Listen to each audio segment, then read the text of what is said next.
Article 79 संसद का गठन है और आर्टिकल 80 में है राज्यसभा की संरचना। आर्टिकल 81 में है लोकसभा की संरचना और 82 में है प्रत्येक जनगणना के बाद पुनः समायोजन।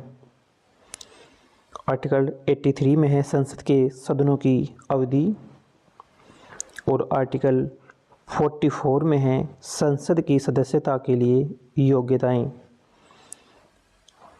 आर्टिकल 85 में संसद के सत्र सत्रावसान व विघटन का उल्लेख है आर्टिकल 85 में, और आर्टिकल 86 में सदनों को संबोधित करने और संदेश भेजने का राष्ट्रपति का एक अधिकार है, वो आर्टिकल 86 में है। राष्ट्रपति का विशेष अभिभाषण ये आर्टिकल 87 में है। संसदों के संबंध में मंत्रियों और न्यायवादियों के जो अधिकार हैं वो आर्टिकल 88 में है।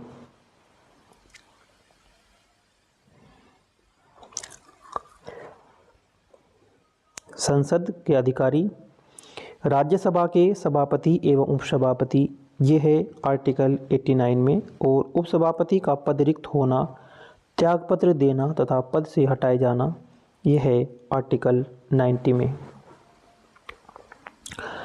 उपसभापति या अन्य व्यक्ति की अध्यक्षता के पद के कर्तव्य का पालन अध्यक्ष के रूप में कार्य करने की शक्ति, ये आर्टिकल 91 में है। जब सभापति या उपसभापति के पद से हटाने का प्रस्ताव विचाराधीन हो तो अध्यक्षता नहीं करनी, ये लिखा गया है आर्टिकल 92 में। लोकसभा के अध्यक्ष एवं उपाध्यक्ष आर्टिकल 93 में, और अध्यक्ष या उपाध्यक्ष के पद रिक्त होना या त्यागपत्र देना या पद से हटाना आर्टिकल 94 में है। उपसभापति या अन्य व्यक्ति की अध्यक्षता के पद के कर्तव्य का पालन करने या अध्यक्ष के रूप में कार्य करने की जो शक्ति है, ये आर्टिकल 95 में दी गई है। और अध्यक्ष या उपसभापति को उस समय अध्यक्षता नहीं करनी, किस समय नहीं करनी, जब उसके पद को हटाने का प्रस्ताव विचाराधीन हो, ये आर्टिकल 96 में कहा गया है। सभापति और उपसभापति तथा अध्यक्ष और सभापति के वेतन और भत्ते जो इनका उल्लेखित है, ये आर्टिकल 97 में है। और 98 में संसद सचिवालय व्यापार करना, 99 में संसद द्वारा शपथ का प्रतिज्ञान है, और 100 में है सदनों में मतदान रिक्तियों के बावजूद सदनों की कार्य करने की शक्ति और गणपूर्ति। अब सदस्यों की जो योग्यताएं हैं, आर्टिकल 101 में सीटों का रिक्ति होना,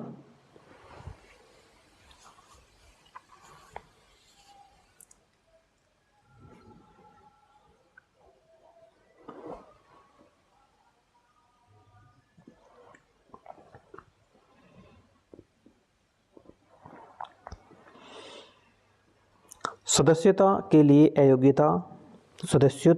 अयोग्यता जो ये वर्णित है, ये आर्टिकल 102 में है। और सदस्यों की निरर्हता संबंधी प्रश्नों पर जो निर्णय लिया जाता है वो आर्टिकल 103 में इसका प्रावधान है। आर्टिकल 99 के अधीन शपथ लेने या प्रतिज्ञान करने से पहले या अर्हन हो या निर्हरित होने पर बैठने और मतदान करने के लिए दंड, ये प्रावधान है 104 में।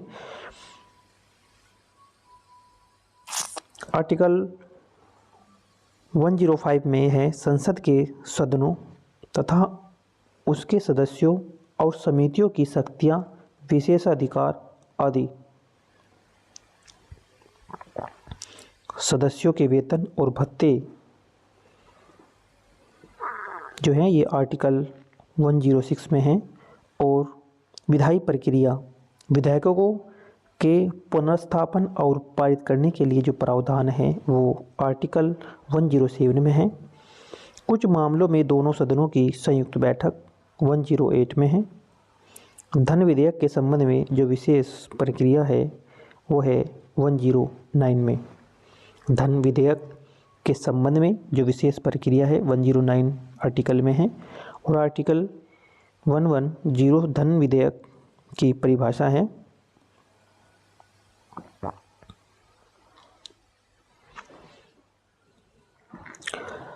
आर्टिकल 111 में विधेयकों पर स्वीकृति है। और वित्तीय मामलों में जो प्रक्रिया दी गई है वो है वार्षिक वित्तीय विवरण जो दिया गया है वो अनुच्छेद 112 में है।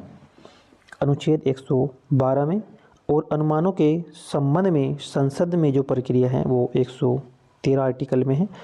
विनियोग विधेयक जो है 114 में है। अनुपूरक अतिरिक्त या अतिरिक्त अनुदान ये आर्टिकल 115 में।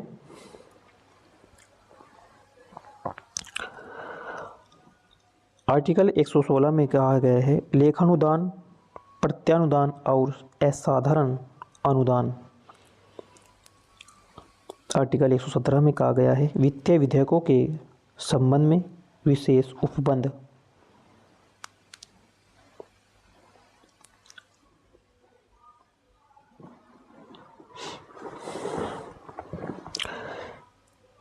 आर्टिकल 118 में कहा गया कि प्रक्रिया के नियम, सामान्य प्रक्रिया।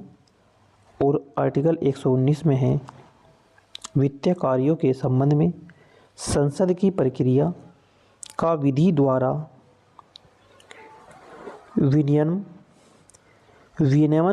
और आर्टिकल 120 में संसद में प्रयोग की जाने वाली भाषा, जो संसद में प्रयोग की जाने वाली भाषा है उसका वो लिखा गया है कि आर्टिकल 120 में।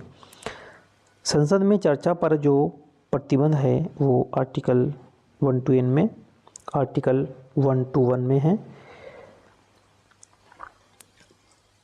न्यायालयों के द्वारा संसद की कार्यवाही की जांच न करना।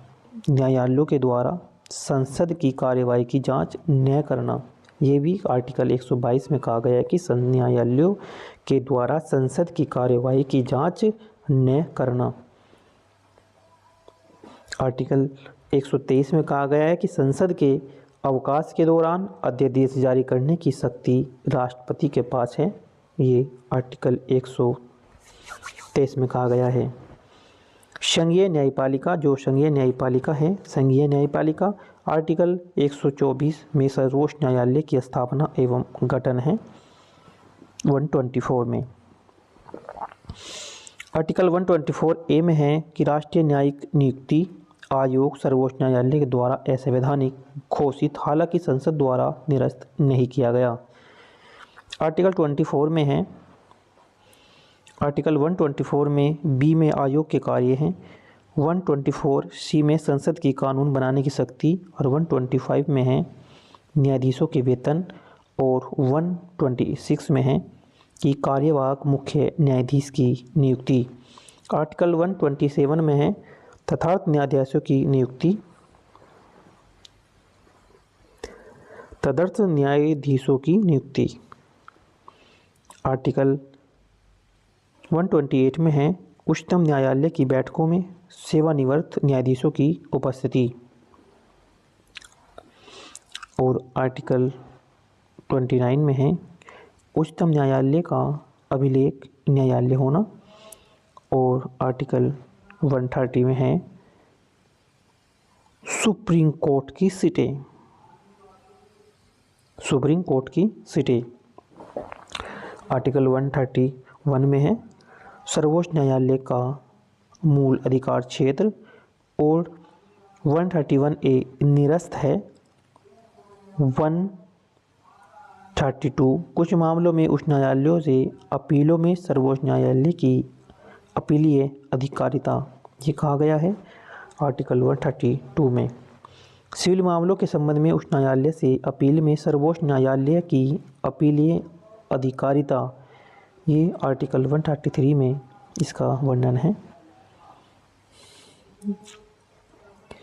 आर्टिकल 134 में जो है आपराधिक मामलों के संबंध में सर्वोच्च न्यायालय की अपीलीय अधिकारिता, और आर्टिकल 134A में सर्वोच्च न्यायालय की अपील के लिए प्रमाण पत्र।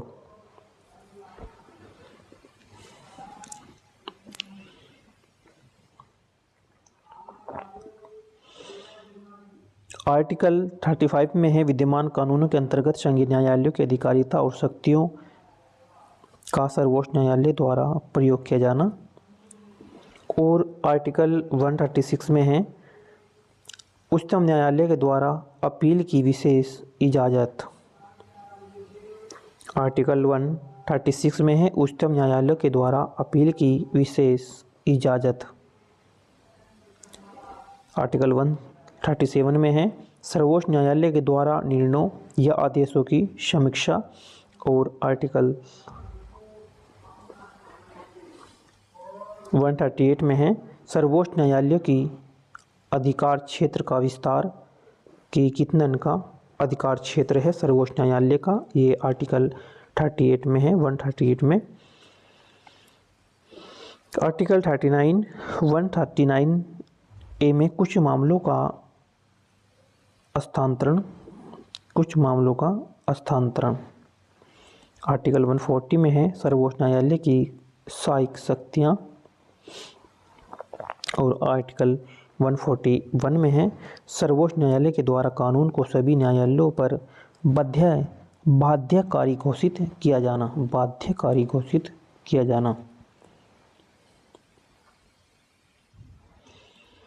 142 में है उच्चतम न्यायालय के आदेशों और डिग्रियों या प्रवर्तन तथा खोज आदि से संबंधित आदेशों का प्रवर्तन। और आर्टिकल 143 में है राष्ट्रपति की सर्वोच्च न्यायालय से परामर्श करने की शक्ति। राष्ट्रपति की सर्वोच्च न्यायालय से परामर्श करने की जो शक्ति है वो 148 में है, 143 अनुच्छेद 143 में वर्णित है। आर्टिकल 144 में सिविल और न्यायिक प्राधिकारियों द्वारा सर्वोच्च न्यायालय की सहायता हेतु कार्य करना। 144A निरस्त है और 145 है न्यायालयों के नियम आदि। न्यायालयों में क्या नियम है, क्या नियम इसके होने चाहिए, ये लिखा गया है आर्टिकल 145 में। 146 में उच्चतम न्यायालय के अधिकारी, कर्मचारी तथा व्यय से संबंधित है, आर्टिकल 146।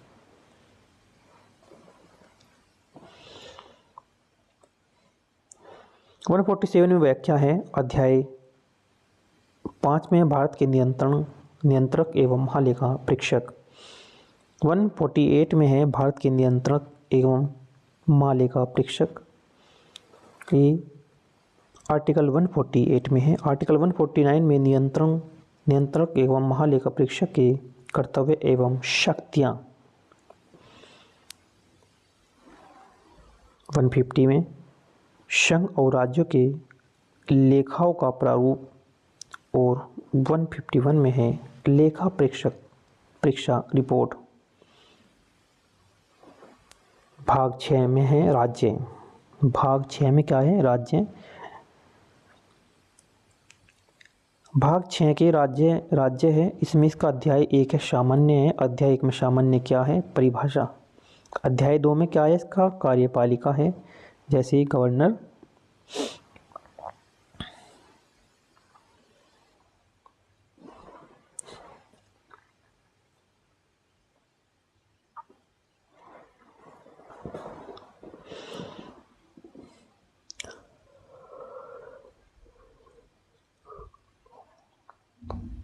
वन 153 में राज्यों के राज्यपाल है और 154 में है राज्य की कार्यपालिका शक्ति और 155 में है राज्यपाल की नियुक्ति। 156 में राज्यपाल का कार्यकाल है और 157 में दिया गया है राज्यपाल के रूप में नियुक्ति के लिए योग्यताएं। और 158 में है राज्यपाल के पद के लिए शर्तें। और 159 में राज्यपाल द्वारा शपथ या प्रतिज्ञान। और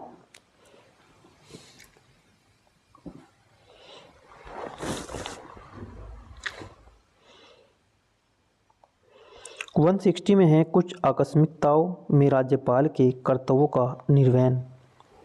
आर्टिकल 160 में है कुछ आकस्मिकताओं में राज्यपाल के कर्तव्यों का निर्वहन। और आर्टिकल 161 में है क्षमा आदि प्रदान करने, कुछ मामलों में दंडादेश को निलंबित करने या लघुकरण छोटा करने की राज्यपाल की भी कुछ शक्तियां हैं। आर्टिकल 162 में जो है राज्य की कार्यपालिका शक्ति का विस्तार है, मंत्री परिषद। आर्टिकल 163 में है राज्यपाल को सहायता सलाह देने के लिए मंत्री परिषद होगी।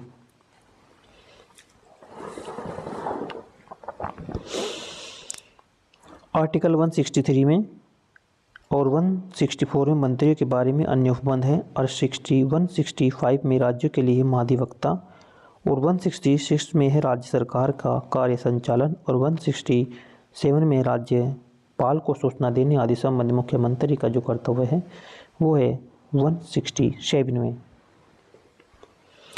अध्याय 3 में है राज्य विधानमंडल है। अध्याय 3 में राज्य विधानमंडल है।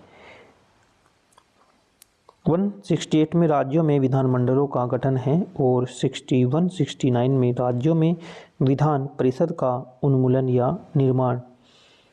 विधानसभाओं की संरचना ये आर्टिकल 170 में और 171 में विधान परिषद की संरचना। 172 राज्य विधानमंडलों की अवधि और 173 में है राज्य विधानमंडल की सदस्यता के लिए योग्यताएं। आर्टिकल 174 में राज्य विधानमंडल का सत्र, सत्रावसान व विघटन।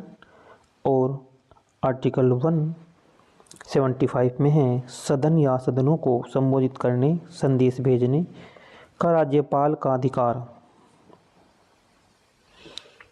आर्टिकल 176 में है राज्यपाल का विशेष अभिभाषण। आर्टिकल 177 में सदनों के संबंध में मंत्री और महाधिवक्ता के अधिकार हैं राज्य विधानमंडल के अधिकारी। आर्टिकल 78 में है विधानसभा के अध्यक्ष एवं उपाध्यक्ष हैं। और आर्टिकल 179 में है अध्यक्ष और उपाध्यक्ष का पद रिक्त होना और त्यागपत्र देना तथा पद से हट जाना।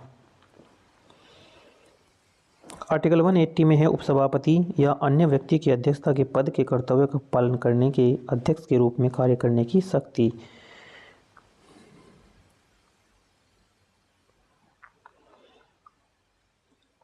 आर्टिकल 182 में है विधान परिषद के सभापति और उपसभापति। और 183 में है सभापति उपसभापति का पद रिक्त होना, त्यागपत्र देना तथा पद से हटाया जाना। 183 में है। 184 में उपसभापति या अन्य व्यक्ति की अध्यक्षता के पद के कर्तव्य का पालन करने या अध्यक्ष के रूप में कार्य करने की शक्ति। आर्टिकल 185 में है जब सभापति या उपसभापति को पद से हटाने का प्रस्ताव विचाराधीन हो तब सभापति या उपसभापति का अध्यक्षता नहीं करनी। आर्टिकल 186 में है अध्यक्ष, उपाध्यक्ष तथा सभापति तथा उपसभापति के वेतन और भत्ते हैं। 186 में 187 में है राज्य विधानमंडल का सचिवालय है, व्यापार करना। 188 में सदस्यों के द्वारा शपथ या प्रतिज्ञान है। और 89 में है सदन में मतदान रिक्तियों के बावजूद सदनों की कार्य करने की शक्ति और गणपूर्ति। सदस्यों की अयोग्यता, सदस्यों की जो है अयोग्यता 190 में सीटों का रिक्त होना। और 191 में है आर्टिकल 191 में सदस्यों के लिए अयोग्यताएं। और 92 में है सदस्य की निर्भरता संबंधी प्रश्नों पर निर्णय लेना। आर्टिकल 193 में है अनुच्छेद 188 के अधीन शपथ लेने या प्रतिज्ञान करने से पहले अरहित न होने या निर्हित होने पर बैठने, मतदान करने के लिए दंड। उसके बाद राज्य विधानमंडल और उसके सदस्यों की शक्तियाँ, विशेषाधिकार और उन्मुक्तियाँ। 194 में है विधानमंडलों के सदनों तथा उनके सदस्यों और समितियों की शक्तियाँ का विशेषाधिकार। 195 में सदस्यों के वेतन और भत्ते हैं। विधायी प्रक्रिया 196 में है। 196 में विधायकों के पुनर्स्थापना और पारित करने के संबंध में उपबंध है। और 197 में है धन विधेयक के अलावा अन्य विधेयकों के संबंध में विधान परिषद की शक्तियों पर प्रतिबंध। आर्टिकल 198 में धन विधेयक के संबंध में विशेष प्रावधान है। और 199 में धन विधेयक की परिभाषा है। और 200 विधेयकों पर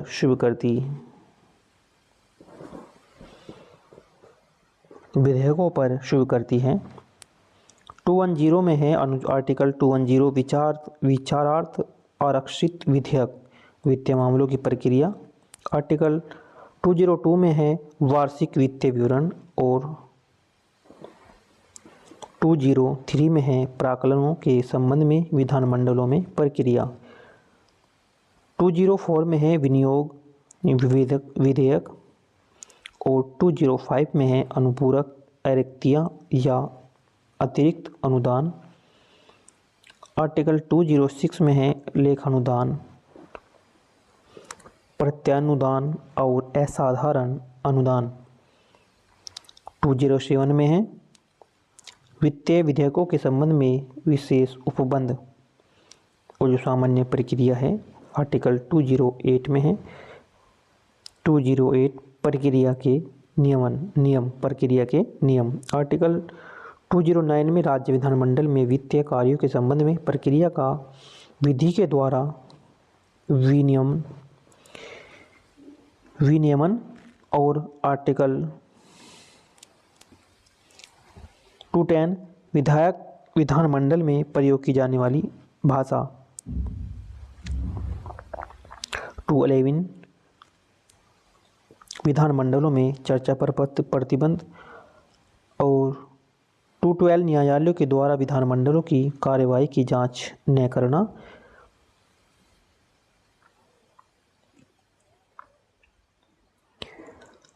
अध्याय 4 में है राज्यपाल की विधायी शक्तियां।